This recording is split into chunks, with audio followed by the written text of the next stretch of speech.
David was a typical teenager who spent most of his free time playing video games and scrolling through social media. He had no real ambition or goals and was content to coast through life without putting in much effort.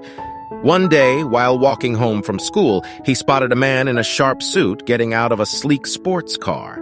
The man seemed important, and David was curious about who he might be. As he got closer, he noticed that the man was carrying a leather briefcase and had a confident look on his face. David approached him tentatively and asked if he was a businessman. The man smiled and introduced himself as Mr. Patel, a successful entrepreneur who owned several companies in the city.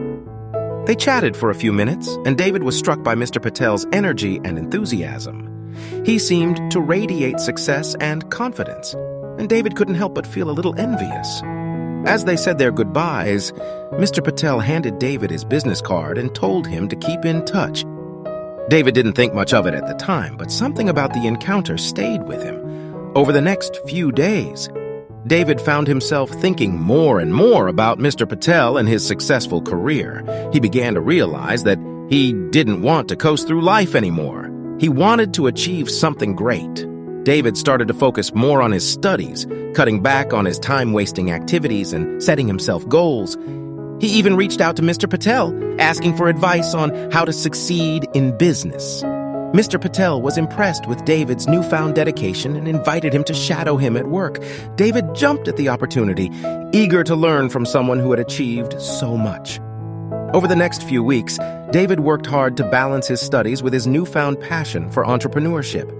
He spent hours reading books on business and investing, and even started his own small business, selling homemade crafts online. With Mr. Patel's guidance, David learned how to network and build relationships, and he started to make a name for himself in the local business community. He even earned a scholarship to a prestigious business school, where he continued to hone his skills and build his network.